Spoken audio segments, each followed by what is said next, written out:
Hola, me gustaría presentarme primero. Soy el doctor Gilberto Castillo Sandoval, soy médico residente de la especialidad de Imagenología Diagnóstica y Terapéutica en el Hospital Regional de Alta Especialidad de Zumpango. Hoy vamos a abordar un tema bastante importante, que es la anatomía radiológica de la mama. ¿Cuáles son los temas que vamos a platicar hoy? Va a ser acerca de la embriología, un poco de la anatomía, el estado fisiológico de la mama, cuáles son los patrones del parénquima. Esto es muy importante tanto para un enfoque clínico y un enfoque radiológico, y a manera de conclusión vamos a abordar unos ejercicios que van a ayudar a complementar toda esta presentación.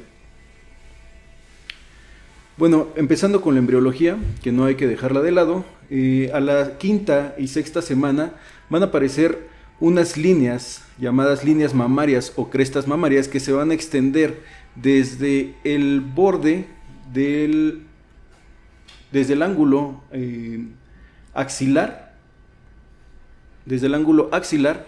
hasta, y van a pasar por la línea media y se van a extender hasta la parte inguinal ipsilateral. Estas líneas o crestas mamarias van a dar de 8 a 10 pares de nódulos, y hacia la 10ª semana van a persistir solo un par de nódulos en el tórax.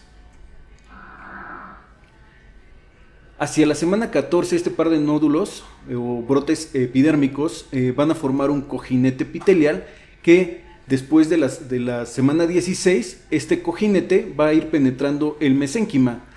Posteriormente, hacia las diferentes semanas del desarrollo, se van a extender, van a ramificarse y van a canalizarse para formar el sistema ductal rudimentario. Vamos a tener muchas alteraciones o variantes anatómicas con relación a esta etapa embrionaria, y una de ellas, o de las menos comunes, es la mastia, que es la ausencia total de las glándulas, tanto glándula mamaria como areola como pezón, y también si se encuentra la glándula mamaria pero no se encuentra el pezón, pues le llamaremos atelia. También podemos encontrar una polimastia, que es tejido mamario extra a lo largo de la línea mamaria, y recordar y hacer énfasis que todos estos tejidos mamarios extras pueden desarrollar cuadros patológicos como cambios fibroquísticos, fibroadenomas, hiperplasia ductal atípica, carcinomas, etc. Lo importante es que la polimastia siempre va a seguir esa línea o cresta mamaria. Cuando no la sigue y se presenta tejido mamario extra fuera de esta línea mamaria, se le va a conocer como mama aberrante. Vemos aquí como tenemos tejido fibroglandular, aparte de un pezón y una areola, fuera de esa línea mamaria. Lo encontramos en la parte posterior o en la espalda, ¿no? Entonces, cuando sigue esta cresta mamaria, se le conoce como polimastia. Cuando no la sigue, este tejido mamario extra, se le conoce como mama aberrante.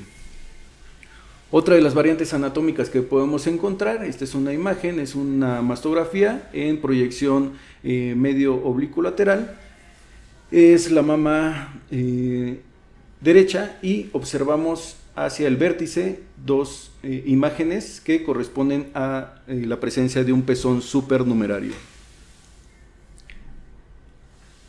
Ya entrando a la anatomía, que es la parte fuerte de esta plática, ¿qué es la mama? Pues son órganos glandulares. Normalmente estos órganos glandulares están en constante cambio, y se dice que es el órgano pues con mayor dinamismo en la mujer, ¿no? Porque puede variar tanto de su aspecto y en diferentes etapas de la vida.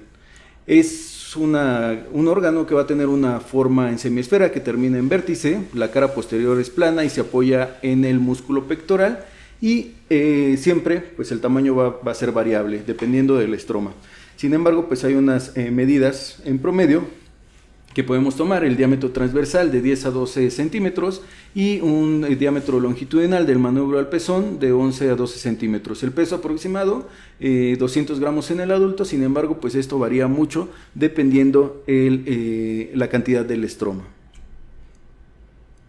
¿Cuáles van a ser las relaciones de este órgano? Pues superior va a estar la clavícula, inferiormente siempre vamos a tener el pliegue mamario. Este pliegue mamario se encuentra más o menos a nivel de sexto, séptimo espacio intercostal, y lateralmente vamos a encontrar la línea axilar anterior o media, dependiendo del volumen de la mama, y medialmente siempre va a estar la línea paraesternal.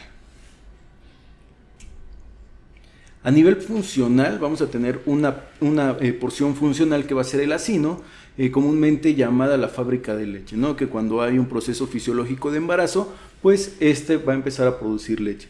De manera externa hacia interna vamos a encontrar primero los conductos galactóforos, que normalmente son en cantidad o en número de 15 a 20. Estos conductos galactóforos dan lugar a lóbulos, y estos lóbulos se van a ramificar en lobulillos. ¿Cómo se forma un acino? Un acino está formado por estos extremos terminales del conducto, llamados unidades lobulillares ductales terminales, y los alveolos.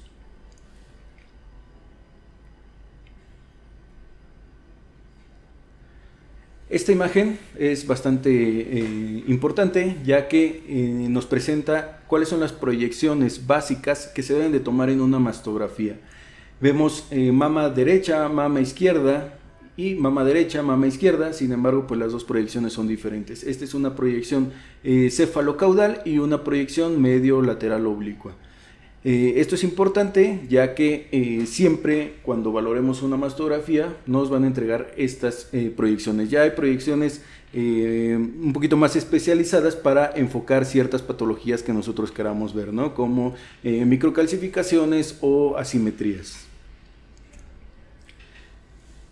El estudio anatómico de la mama pues lo vamos a hacer de afuera hacia adentro, para ir valorando todos los aspectos de la mama, o todas las estructuras que podemos encontrar en ella.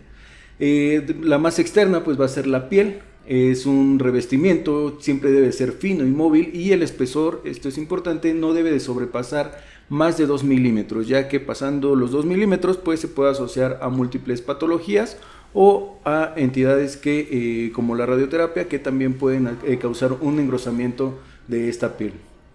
La areola normalmente tiene un diámetro de 1.5 a 2 centímetros. Aquí se encuentran de 10 a 20 glándulas de Morgani, que cuando surge un estado fisiológico de embarazo se van a llamar glándulas de Montgomery, y simplemente estas van a ser glándulas secretoras para la protección de la mama. El pezón es la parte más anterior y externa de la mama. Siempre aquí, como ya lo habíamos visto en dos diapositivas anteriores, van a desembocar los conductos galactóforos, y la morfología del pezón es cilíndrica o cónica, y va a medir de 1 por 1.2 centímetros. Lo importante también del pezón es que va a tener fibras musculares, circulares y radiales, que le van a dar esa capacidad de erección. En esta imagen es bastante evidente, es una proyección cefalocaudal. Ambas son proyecciones cefalocaudales, y lo que hace referencia es que no debemos de confundir la patología que sea una retracción a una inversión del pezón. La primera marca una inversión, es una inversión total del pezón, y la siguiente, estas proyecciones marcan una inversión, una retracción, perdón, del pezón. Entonces no debemos de confundir esta entidad, ya que es bastante importante, porque no van a darnos, no nos van a orientar a una patología similar. Bueno, ya valorando lo más externo, que es la piel, el pezón y la areola, vamos a encontrar tres capas. Una capa subcutánea, que es una capa delgada, donde vamos a encontrar tejido adiposo, ligamentos de Cooper. La capa mamaria, que esta la divide la fascia mamaria anterior, Y aquí vamos a encontrar los conductos galactóforos de 15 a 20 lóbulos, la unidad lobular ductal terminal, el tejido graso, y también podemos encontrar ligamentos de Cooper que se extienden desde la capa subcutánea hasta la capa mamaria. Y ya en una capa retromamaria, en la que se encuentra dividida por la fascia mamaria posterior, vamos a encontrar tejido adiposo, nuevamente, ligamentos de Cooper, y ya más posterior el músculo pectoral mayor, menor, las costillas y la pared torácica.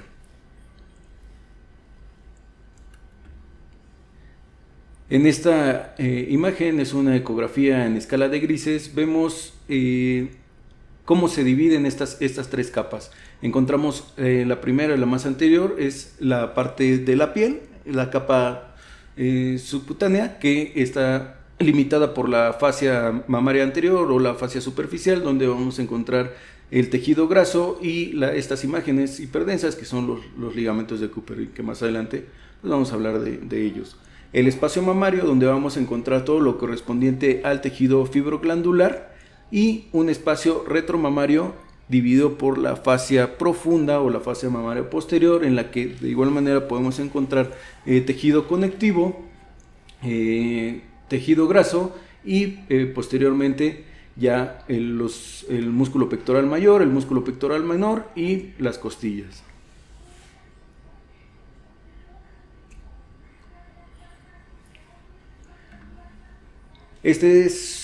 En la siguiente imagen podemos encontrar, o vamos a encontrar, una ecografía en escala de grises, y adyacente a esta vemos una mastografía en proyección cefalocaudal con una comparativa en una ecografía en escala de grises, y las flechas hacen referencia a estas láminas delgadas de fascia, al final de cuentas tejido conectivo, que son los ligamentos de Cooper, que funcionan como una malla a través del parénquima mamario y se adhieren a la dermis, dándole ese soporte a la mama, ¿no? En la ecografía de igual manera se van a ver como líneas finas, curvilíneas y ecogénicas, que se van a extender desde la parte más anterior hasta la capa más profunda, ¿no? Una capa mamaria.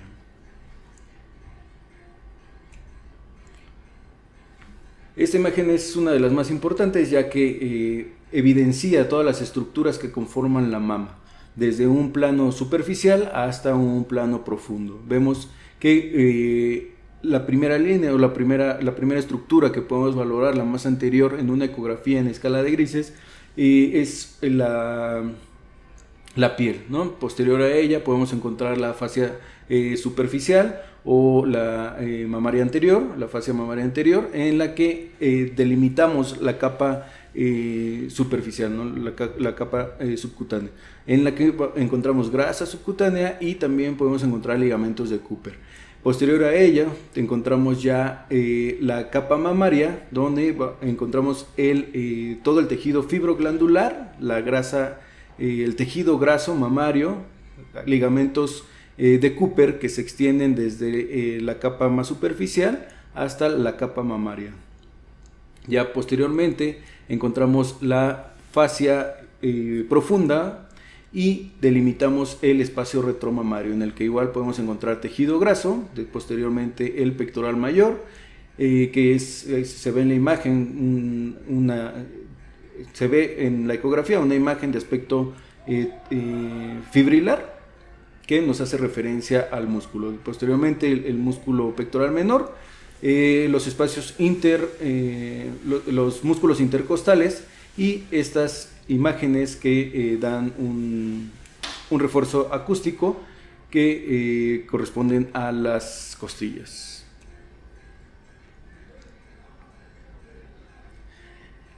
En la mastografía también esta imagen es importante porque muestra o evidencia todas las estructuras que vamos a tener desde un plano superficial hasta un plano profundo en un método diagnóstico como es la mastografía, ¿no? Tenemos una proyección cefalocaudal y una proyección medio lateral oblicua. Ambas mamas son mamas izquierdas, en la que encontramos de lo más externo la piel, vemos el tejido subcutáneo, y posteriormente entramos a la capa mamaria, donde se observa todo el tejido fibroglandular distribuido de forma difusa, intercalado con áreas más hipodensas que corresponde al tejido graso. Posteriormente encontramos la fascia profunda y el espacio retromamario, ¿no? De donde en una cefalocaudal podemos ver que están también ligamentos de Cooper, está el tejido graso y en una proyección medio lateral oblicua, este espacio retromamario, aparte de tener los ligamentos de Cooper, el tejido graso, pues también se evidencia la presencia del pectoral mayor y el pectoral menor, ¿no? Y hacia los ángulos axilares podemos ver también múltiples ganglios. ¿Cuál va a ser la distribución normal de el tejido fibroglandular? Normalmente esta imagen hay que grabárnoslas, ya que hace referencia a que en los cuadrantes internos y en los espacios retromamarios, los cuadrantes internos señalados con el triángulo azul, y el cuadrante inferior señalado con el triángulo rojo, y los los espacios retromamarios señalados por este triángulo rosa. En estos triángulos se le conoce como las zonas peligrosas, ya que en esta distribución no encontramos, hay poco o nulo tejido fibroglandular. El encontrar tejido fibroglandular nos haría sospechar de la presencia, o si encontramos tejido fibroglandular no debemos de olvidar obtener todo ese tejido fibroglandular para poder evaluarlo y así descartar cualquier proceso patológico o la presencia de microcalcificaciones o simetrías que nos puedan dar lugar a una patología como cáncer. ¿Cuál va a ser la irrigación principal de la mama?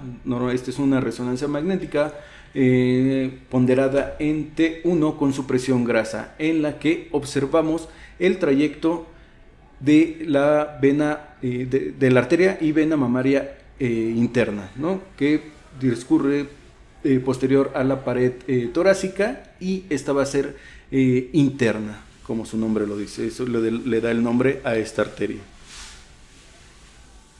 La otra irrigación importante de la mama es la arteria torácica lateral, que de igual manera vemos como la mamaria interna tenía un trayecto interno y este tiene un trayecto lateral.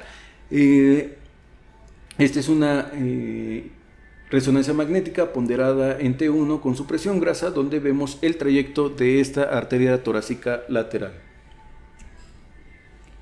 Los niveles ganglionares son de las cosas más importantes al estudiar la anatomía de la mama. Dentro de estos niveles ganglionares podemos encontrar los más importantes, ¿no? Que son los ganglios axilares. Se van a dividir en tres niveles. El nivel 1 va a ser el vértice de la axila, el nivel 2 van a ser los ganglios que se encuentran por detrás del músculo pectoral menor, también llamados interpectorales de Rotter, y el nivel 3, que es el borde inferior del pectoral menor. Esto es importante porque todo el drenaje linfático de la mama, la mayoría, el 75%, va a ser a través de estos niveles ganglionares. Ya hablando de ese 100%, ese 75%, el 70% del drenaje se va a dar por el nivel 1, por el nivel 2 se va a dar más o menos el 20% y por el nivel 3 cerca del 10%. Estos son los más importantes. Sin embargo, tenemos algunos que también pueden ser importantes al hablar de patologías ya mamarias, ¿no? Como los intermamarios, donde van a ser los responsables de tener una patología, los responsables de que esta patología también se presente en la mama contralateral, y los infraclaviculares y los supraclaviculares. Estos son las demás cadenas ganglionares que encontramos en la mama. ¿Cuál es el aspecto normal de un ganglio? Pues este es un ganglio, normalmente debe ser ovalado. La presencia del hilo graso es importante y tiene que tener una corteza fina y delgada de menos de 3 milímetros. Cuando tenemos un ganglio ya modificado, pues se empieza a perder esta morfología ovalada, se hace más circular y podemos ir perdiendo la presencia del hilo graso. Aumenta la corteza y esto nos hablaría de un ganglio sospechoso, pero eso ya es más valorable o ya es estudiado más en ya patologías específicas.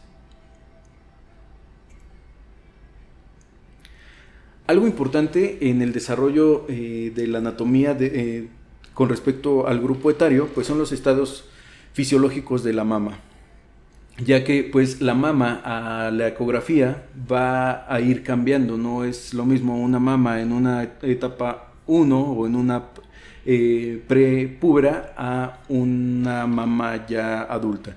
Van a ir cambiando, las características de esta mama a la ecografía van a ir cambiando y por eso se le conoce como un órgano dinámico.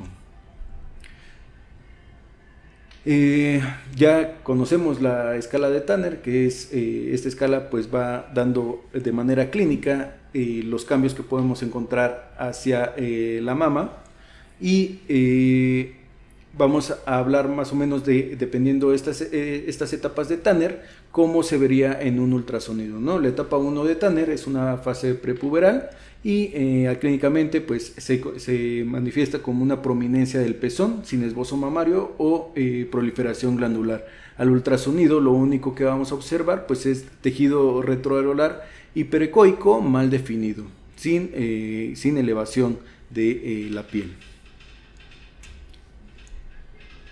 Hacia el estadio 2 de Tanner, clínicamente es una fase del botón mamario, va a haber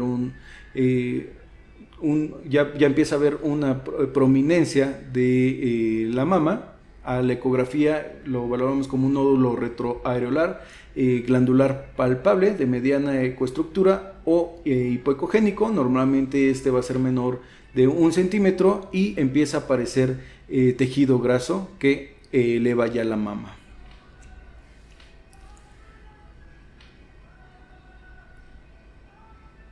Hacia el estadio 3 de Tanner, ya son los cambios de la etapa 2, pues empiezan a intensificar, hay mayor elevación y ampliación de la mama y este nódulo se extiende y aumenta el tejido fibroglandular. Hacia la etapa 4 de Tanner, clínicamente hay un mayor aumento del tamaño de la mama y a la ecografía ya aparece el tejido fibroglandular denso. Ya ecográficamente ya comienza a diferenciarse mejor este tejido fibroglandular denso, aumenta todo el tejido graso y se ve o se identifica ya una capa mamaria más organizada, de acuerdo a las estructuras de las que ya habíamos hablado. Continúa la aparición de este nódulo hipoecoico prominente. Ya hacia la etapa 5 de Tanner, que es la mama definitiva, el pezón se hace más grande y adquiere su capacidad de erección debido a las fibras musculares, y a la ecografía el tejido fibroglandular ya no se encuentra con este nódulo hipoecoico. La capa mamaria se ve más diferenciada y ya observamos más el tejido fibroglandular. También tenemos la presencia de la glándula mamaria masculina, la cual la piel debe ser fina, hay un escaso graso subcutáneo, sin embargo los ductos son atróficos, no tiene sostén, no existe este tejido conectivo que son los ligamentos de Cooper. Este es un paciente con una ginecomastia benigna, ya que pues solo es una hipertrofia del sistema ductal en la pubertad por todos esos cambios hormonales. Sin embargo, pasando esta etapa, esta hipertrofia pues se vuelve a su etapa normal, ¿no? Se vuelve a atrofiar. ¿Cuáles son los pacientes masculinos con mayor riesgo de cáncer de mama? Pues un síndrome de Klinefelter, antecedentes de irradiación previa de la pared torácica, antecedentes de orquitis o tumor testicular, alguna enfermedad hepática y alguna predisposición genética, ¿no? Sin embargo, pues como ya lo hemos visto, en Estados Unidos tomamos nosotros la incidencia de Estados Unidos. En México las últimas guías decían que era 0.7% como incidencia de cáncer de mama en el hombre. Sin embargo, pues en Estados Unidos hablan de alrededor de 1%. Es importante evaluar los patrones de mastografía, ya que de acuerdo a estos patrones va a ser la probabilidad de que alguna lesión la encontremos probablemente oculta. Existen patrones por mastografía, existen patrones por ecografía y existen patrones por resonancia magnética. Sin embargo, la mastografía y la resonancia magnética, estos patrones pues son similares. Los que sí van a cambiar un poco son los de ecografía. Sin embargo, el principio es el mismo. El primer patrón, hacia la mastografía, vemos dos imágenes de mastografía. Son proyecciones medio lateral oblicuo y proyección cefalocaudal, ¿no?, de la mama derecha. El primer patrón es el tejido graso, es el patrón A. Normalmente las mamas están compuestas por tejido graso en su totalidad y no se encuentra tejido fibroglandular, o el tejido fibroglandular es muy escaso. Estas mamas pues van a ser muy sensibles para la detección de cáncer. El patrón B es un tejido fibroglandular disperso, en el que su nombre hace referencia, se van a observar áreas dispersas de tejido fibroglandular. Normalmente igual estas mamas van a ser bastante sensibles para la detección de cáncer, ¿no? Vemos que donde predomina más siempre el tejido fibroglandular pues es en el cuadrante superior externo, y sin embargo pues es muy disperso. El tejido fibroglandular va asociado a múltiples áreas más hipodensas que corresponden a todo el tejido graso. El patrón C es un patrón heterogéneamente denso, donde aquí ya empieza a haber probabilidad de que se pueda ocultar un nódulo pequeño, ¿no? Este patrón se caracteriza por tener algunas áreas en las mamas que son lo suficientemente densas para ocultar pequeñas masas y algunas calcificaciones. Vemos cómo la distribución pues empieza a tornar más densa. Estas áreas que veíamos más hipodensas, que correspondían al tejido graso, pues se van haciendo más escasas. Posteriormente tenemos el patrón D, que es una mama con tejido extremadamente denso, que disminuye la sensibilidad de la mastografía, ya que aquí se pueden esconder u ocultar distintas imágenes que pues, nos pueda conferir una patología más adelante. Por tal motivo, al tener un tejido extremadamente denso, pues siempre se tiene que complementar con una ecografía. ¿Cuáles son los patrones que encontramos por ecografía? Son tres patrones. El primer patrón es de ecoestructura adiposa homogénea. Vemos que las imágenes es una imagen representativa, una imagen a mastografía y la ecografía, ¿no? A nivel ecográfico, pues vemos que esa zona o esas áreas ecogénicas que corresponden al tejido fibroglandular son muy escasas. Prácticamente las líneas hiperdensas solo es el tejido conectivo, el tejido de sostén, y lo que predomina es tejido o imágenes hipoecoicas que corresponden a la grasa, al tejido graso. El siguiente es una ecoestructura fibroglandular homogénea, donde la capa mamaria está ocupada en su mayoría por tejido fibroglandular. El tejido graso, que es la zona más hipoecoica, pues prácticamente es escaso o nulo. Vemos cómo esta capa mamaria es totalmente homogénea por este tejido ecogénico, en relación a tejido fibroglandular.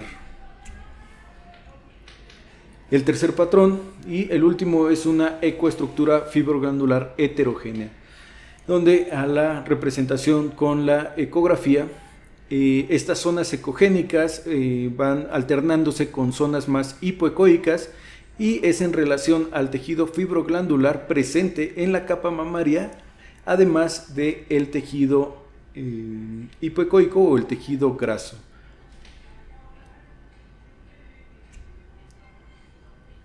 ¿Cuáles son los patrones en resonancia magnética? Pues prácticamente se parecen a los de la mastografía, sin embargo pues son estudios totalmente diferentes, y en la resonancia magnética aparte vamos a evaluar más cosas, ¿no? Pero el patrón tiene el mismo principio. Vamos a encontrar 4 patrones. El patrón A va a ser un tejido adiposo casi en su totalidad. Vemos esta resonancia magnética ponderada en T1 con supresión grasa, y prácticamente pues las zonas que resaltan son muy escasas. Las zonas que resaltan pues es el tejido conectivo, y pues prácticamente todo lo que se ve en negro corresponde a tejido graso que está suprimido por la misma secuencia. El siguiente es un tejido fibroglandular disperso, donde en una tomografía, en una resonancia magnética ponderada en T1 con supresión grasa, pues encontramos un pequeño realce, o lo que realza prácticamente es escaso, muy escaso, y corresponde a este tejido fibroglandular disperso. Es muy escaso el tejido en el que se encuentra. Hacia el tejido, el siguiente patrón es un tejido fibroglandular heterogéneo. En esta resonancia magnética ponderada en T1 con supresión grasa, vemos que la zona más hiperintensa pues corresponde a tejido fibroglandular. Se encuentra un poco más heterogéneo, ya que dentro de esta zona con mayor intensidad pues está alternada con zonas de menor intensidad que corresponden al tejido graso. Ya en el patrón D, hablando de un tejido fibroglandular casi en su totalidad, pues vemos que esas zonas más hipoecoicas que se encontraban alternando el tejido fibroglandular, pues ya son muy escasas. Prácticamente toda la mama está ocupada por tejido fibroglandular, ¿no? Ya nada más lo único que podemos observar es el tejido graso de la capa subcutánea. Sin embargo, en la capa mamaria observamos que prácticamente este tejido va a estar llenando en su totalidad a la capa mamaria, y se va a extender también muchas veces a el espacio retromamario.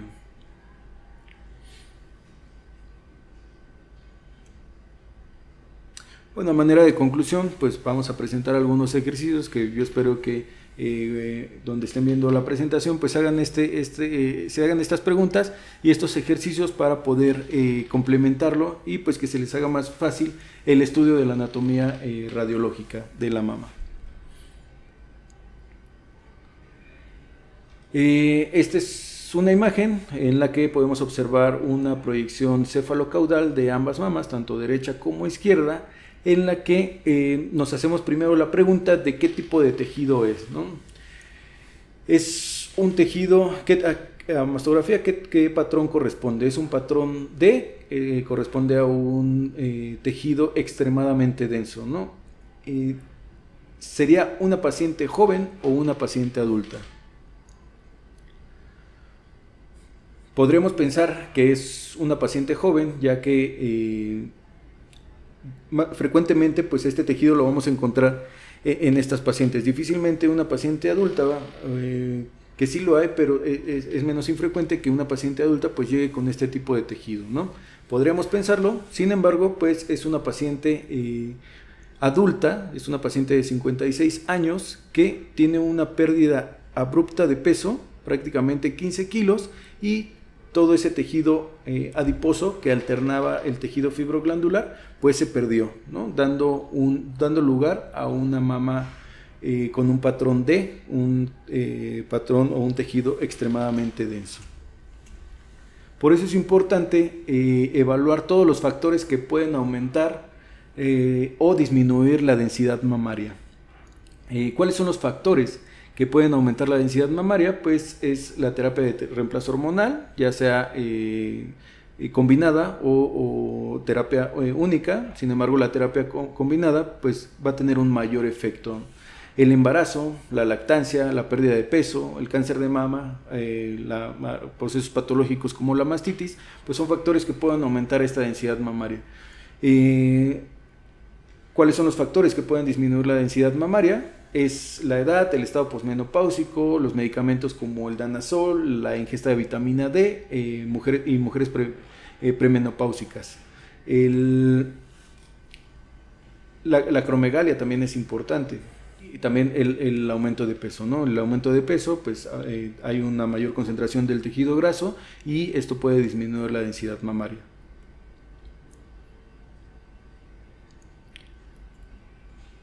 A manera de ejercicio encontramos una imagen, una ecografía en escala de grises, donde vamos a repasar las estructuras ya antes mencionadas. Y en primer punto, pues, ¿qué encontraríamos, no? El primer punto hace referencia a la piel. El punto 2, estas zonas más hipoecoicas, alternadas en esas zonas más hiperecogénicas, corresponden a tejido graso. El punto 3, que es esta alternación con ese tejido más ecogénico, pues corresponde a el tejido fibroglandular. El 4, el punto 4, observamos esta imagen de patrón fibrilar que corresponde al músculo pectoral. El 5, encontramos esta zona más ecogénica con este refuerzo acústico, ¿no? Que corresponde a las costillas. El 5.5, esta zona pues va a corresponder a sombra acústica posterior. Yo les había dicho refuerzo, pero no, es sombra acústica posterior y va dada por la misma costilla. El punto 6, igual entre la costilla y costilla, o costilla y lo más lateral, pues encontramos otro arco costal, pues también tiene este patrón fibrilar y corresponde a los músculos intercostales. Y el punto 7, esta línea ecogénica que va hacia lo más profundo, lo más posterior, después de la pared torácica, pues es la pleura, ¿no? O el pulmón. Con también el 7.7, que es esa sombra sucia que nos va a dar el pulmón.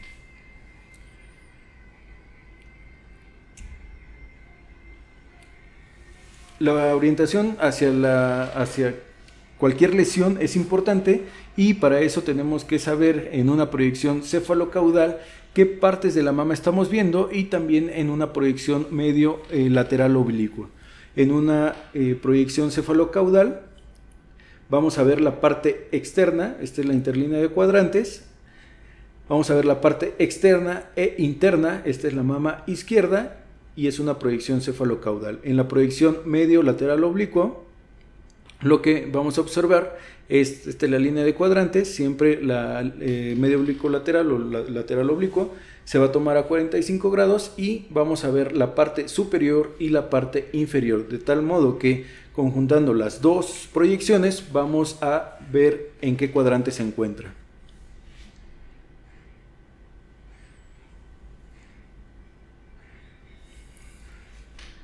A manera de ejercicio, en qué cuadrante se encuentra la lesión A y en qué cuadrante se encuentra la lesión B. La lesión A, la primera proyección es una proyección medio oblicuo lateral y la segunda proyección es una cefalocaudal, ambas de la mama izquierda. La lesión A, esta imagen de bordes o contornos rojos e interior azul, donde se encontraría, y la imagen B de contorno azul e interior rojo, en qué cuadrante se encontraría.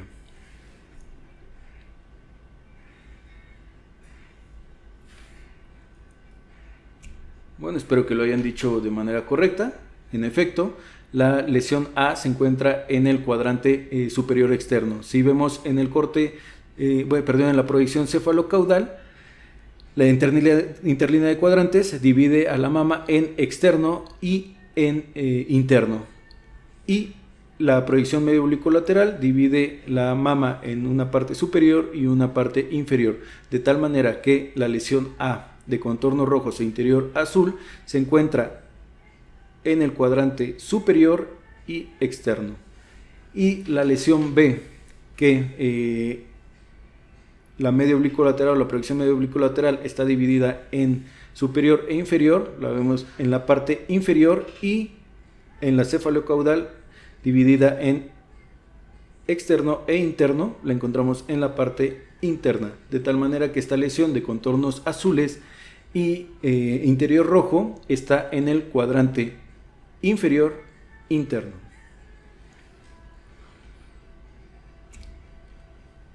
Bueno, espero que les haya parecido algo interesante. Realmente esta plática es importante para poder abordar ya ahora sí temas un poquito más complicados, que ya son el diagnóstico de las patologías de mama. Bastante importante, no solo para el radiólogo, sino también para el clínico, para que conozca todas las estructuras y cómo va a diferenciar algo benigno o algo normal con algo patológico.